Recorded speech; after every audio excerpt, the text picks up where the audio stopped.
கிராமப்புற மக்களோட குறைகள் எல்லாத்தையுமே கேட்டு அவங்க என்னென்ன குறைகள் சொல்றாங்கன்றது எல்லாமே அனலைஸ் பண்ணிட்டோம். கிராமப்புற பக்கம் ஃபுல்லாவே நாங்கள் முடிச்சிட்டோம்.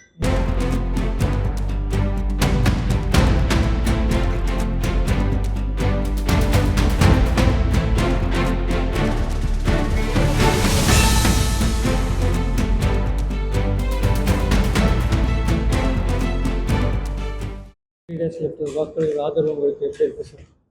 சார், அதாவது பார்த்தீங்கன்னா இன்னும் பிரச்சாரத்துக்கு பார்த்தீங்கன்னா 2.5 நாள் தான் இருக்குது. இன்றைக்கி 6 நாள் போயிடுச்சு. இன்றைக்கி ஈவினிங் 10 மணிக்கு டைம் இருக்குது. திங்கட்கிழமை ஒரு நாள், செவ்வாய்க்கிழமை ஈவினிங் வரைக்கும் தான் டைம் இருக்குது. நம்ம ஒரு கணக்கு எடுத்தோம்னா 2 நாள் டைம் தான் இருக்குது, 3 நாள் கூட கிடையாது. கிராமப்புற பகுதி ஃபுல்லாகவே நம்ம தமிழக வாழ்வுரிமை கட்சிக்கு ஒரு கட்டமைப்பு இருக்குது. கிராமப்புற மக்கள் எல்லாத்தையுமே சந்தித்து முடிச்சிட்டோம். இந்த இருக்கக்கூடிய 2 நாட்கள் பார்த்தீங்கன்னா நகரப்புற பகுதியை தான் நாங்கள் பிளான் பண்ணியிருக்கோம். ஏன்னா நகரத்தில் இன்னும் நாங்கள் ஃபீல்டுக்கு போகலை. கிராமப்புற மக்களோட குறைகள் எல்லாத்தையுமே கேட்டு அவங்க என்னென்ன குறைகள் சொல்கிறாங்கன்றது எல்லாமே அனலைஸ் பண்ணிட்டோம். கிராமப்புற பக்கம் ஃபுல்லாகவே நாங்கள் முடிச்சிட்டோம். இப்போ இருக்கக்கூடிய 2 நாட்கள் நகர பகுதி தான் நாங்கள் பார்க்க போகிறோம். முக்கியமாக இந்த தொகுதியில் என்ன பிரச்சனை சார்? முக்கியமாக இந்த தொகுதியில் பார்த்தீங்கன்னா கிராமமாக இருக்கட்டும், நகரமாக இருக்கட்டும், எல்லா பகுதியிலுமே குடிக்கிறதுக்கு நல்ல ஒரு தண்ணி இல்லை. குடிக்கிறதுக்கு நல்ல தண்ணி இல்லை. இதே மாவட்டத்தில் ஒகேனக்கல் கூட்டு குடிநீர் திட்டம் பல ஆயிரம் கோடி செலவு பண்ணியிருக்கிறாங்க. ஒகேனக்கல் கூட்டு திட்டத்தை அமல்படுத்தியிருக்காங்க. ஆனால் அந்த ஒகேனக்கல் கூட்டு குடிநீர் திட்டத்தோட அமல் பார்த்தீங்கன்னா எங்கள் மாவட்டத்தில் வாழக்கூடிய கிராமப்புற மக்களுக்கோ நகராட்சியில் இருக்கிற மக்களுக்கோ பயனில்லை. இங்கேருந்து கிருஷ்ணகிரி மாவட்டத்துக்கு தண்ணி கொடுக்குறாங்க. இந்த பக்கம் வேலூர் வரைக்கும் போகுது, இந்த பக்கம் சேலம் போகுது. இங்கெல்லாம் போகக்கூடிய குடிநீர் இந்த பகுதி தருமபுரி சட்டமன்ற தொகுதிக்கு உட்பட்ட குக்கிராமங்கள் இருக்குது, பல குக்கிராமங்கள் இருக்குது, நகர பகுதி இருக்குது. அங்கே அவங்க தண்ணி கொடுக்காம கொண்டு போய் வெளி மாவட்டத்துக்கு கொடுக்கறதுனால அந்த திட்டம் இந்த ஊர் மக்களுக்கு பயன்படுறதில்லை. அதனால நாங்கள் பார்த்த வரைக்கும் எங்களோட வாக்காளர்களுக்கு சொன்ன ஒரே ஒரு விஷயம், நல்ல குடிநீர் திட்டத்தை ஏற்படுத்தி கொடுங்கன்னு சொல்லி கேட்டிருக்காங்க. ஒரு சில கிராம பகுதியில் காலையில் 6 மணிக்கு ஒரு பஸ், சாயந்தரம் 6 மணிக்கு ஒரு பஸ் மட்டும் தான் போகுது. அதனால பேருந்து வசதி இல்லாமல் ஸ்கூலுக்கு போகக்கூடிய குழந்தைகள் ரொம்ப பாதிக்கப்படுறாங்க. வேலைக்கு போகக்கூடிய பெண்கள் அதிகமாக பாதிக்கப்படுறாங்க. இன்னைக்கு திமுக ஆட்சியில் பார்த்தீங்கன்னா நாங்கள் விடியல் ஆட்சி, பெண்களுக்கு இலவச பேருந்து நாங்கள் கொடுத்துருக்குறோன்றாங்க. எங்கே கொடுத்துருக்கீங்க? நகர பகுதியில் மட்டும்தான் பேருந்து கொடுத்து. கிராம பகுதியில் இருக்கிற மக்கள், பெண்கள் யாருமே அவங்க கொடுத்துருக்கிற அந்த இலவச பேருந்து திட்டத்தை பயன்படுத்தக்கூடிய அளவுக்கு பேருந்துகள் இயக்கப்படவில்லை. வாக்காளர்கள் உங்களுக்கு எதுக்கு வாக்களிக்க வேண்டும்? எனக்கு அதாவது பாத்தீங்கன்னா தமிழ் மக்களுக்காகவும் தமிழ் தேசியத்துக்காகவும் ஏழை மக்களுக்காகவும் போராடக்கூடிய ஒரே தலைவர் அண்ணன் வேல்முருகன் மட்டும்தான். 234 சட்டமன்ற உறுப்பினர் சட்டசபையில இருக்காங்க உள்ள. ஆனா 234 சட்டமன்ற உறுப்பினர்களும் மக்கள் பிரச்சனையை பத்தி பேசுறது கிடையாது. உதாரணத்துக்கு பாத்தீங்கன்னா எங்க தலைவர் வேல்முருகன் அவர்கள் பாத்தீங்கன்னா போன தேர்தலில் பண்ருட்டி சட்டமன்ற உறுப்பினராக இருந்தார்.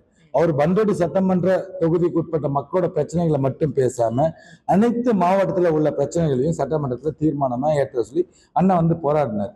உதாரணத்துக்கு பார்த்தீங்கன்னா தருமபுரியில் எம்ஜிஆர் நகர் பட்டா பிரச்சனை, வீட்டு ரசீது கொடுத்துருக்குறாங்க, வீட்டுக்கு இபி சர்வீஸ் இருக்கு, ஆனா நிரந்தர பட்டா இல்லை அந்த வீட்டுக்கு. இப்ப பட்டா இருந்தால் மட்டுமே தான் ஒரு இபி சர்வீஸ் வாங்க முடியும், ஒரு வீட்டு வரி ரசீது வாங்க முடியும். ஆனா அந்த வீட்டு வரி ரசீது வாங்குறீங்க, இபி சர்வீஸ் இருக்கு, அப்புறம் எப்படி அந்த இடத்துக்கு நீங்க பட்டா கொடுக்க மாட்டேன்னு சொல்லிட்டு மறுக்கிறீங்க? அது சம்பந்தப்பட்டதா ஒரு ரெவன்யூ டிபார்ட்மெண்ட்ல போய் கேட்டோம்னா வீட்டுக்கு பட்டா போட்டு கொடுக்குறோம், 20,000 கொடுங்க, 50,000 கொடுங்க, ஏழை மக்கள்கிட்ட பேரம் பேச படிச்சது திமுக ஆட்சி. அந்த விஷயத்த தலைவர் சட்டமன்றத்துல மிகப்பெரிய ஒரு தீர்மானமா இருக்கணும்னு சொல்லிட்டு ஃபைட் பண்ணாரு. அது போக அஷூரன்ஸ் கமிட்டி லாஸ்டா 2 மாசத்துக்கு தருமபுரிக்கு வந்தப்ப அதே எம்ஜிஆர் நகர் பகுதிக்கு அந்த எம்எல்ஏ திரையதர் நம்ம லோக்கல் சிட்டிங் எம்எல்ஏ பாமக பாட்டாளி மக்கள் கட்சியோட எம்எல்ஏ அண்ணன் வெங்கடேஸ்வரன் தான் போன பீரியட்ல எம்எல்ஏவா இருந்தாரு. மக்களோட குறைகளை எதுவுமே எனக்கு தெரிஞ்சு நகரப்புற பகுதியில் அவர் தீர்த்து கொடுக்கல.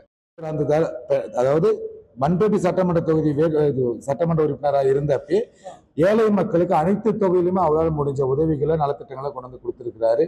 அவரோட ஆசிரியர் பெற்ற வெற்றி வேட்பாளர் தமிழக வாழ்வுரிமை கட்சியோட சேர்ந்த வழக்கறிஞர் பிரசாந்த். நான் மக்கள் மத்தியில் நல்ல வரவேற்பு இருக்கு தலைவருக்கு.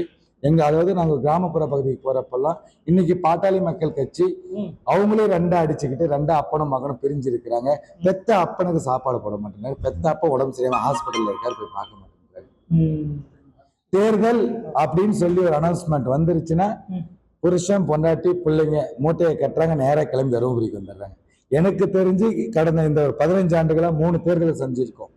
2 நாடாளுமன்ற தேர்தல், ஒரு சட்டமன்ற தேர்தல், இப்போ அடுத்த ஒரு சட்டமன்ற தேர்தல். இந்த பகுதியில் உள்ள வன்னியர் சமுதாய மக்கள் அதிகமா இருக்கிறதுனால அந்த ஒரு பேரை மட்டுமே வச்சுக்கிட்டு அவங்க நாங்க வன்னியர் சமுதாயத்தோட மிகப்பெரிய தலைவர், தருமபுரியை நாங்க தான்றாங்க. உங்களோட சொந்த ஊரு திண்டிவனம், அக்கா சௌமியா அன்புமணி வாக்கப்பட்டு வந்து வாழக்கூடிய ஊரு, மாமனார் ஊரு, அதாவது அவங்க வாக்கப்பட்ட ஊர் தான் அவங்க சொந்த ஊரு சொல்லுவாங்க திருமணத்துக்கு அப்புறம். அப்ப உங்க சொந்த ஊர் திண்டிவனம் பக்கத்துல கூட தைலாபுரம். நீங்க அந்த தொகுதியில தாராளமா நிக்கலாம், ஏன் நிக்க மாட்டேன்றீங்க?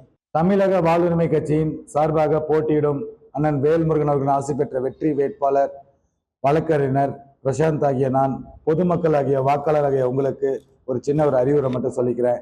வருகின்ற 23ஆம் தேதி நம்ம ஜனநாயகத்தை மீட்டெடுக்க, நம்ம வாழ்வுரிமையை மீட்டெடுக்க, தமிழ் மக்களின் வாழ்வாதாரத்தை மீட்டெடுக்க தவறாமல் உங்கள் கடமையை வாக்குச்சாவடிக்கு காலை முதல் மாலை 6 மணிக்குள் சென்று தங்களுடைய வாக்குகளை தவறாமல் பதிவு செய்யுமாறு தமிழக வாழ்வுரிமை கட்சியின் சார்பாகவும் அண்ணன் முத்தமிழின் சார்பாகவும் உங்களை அன்போடு கேட்டுக்கொள்கிறேன். வாக்களிப்பது நமது உரிமை, நமது கடமை.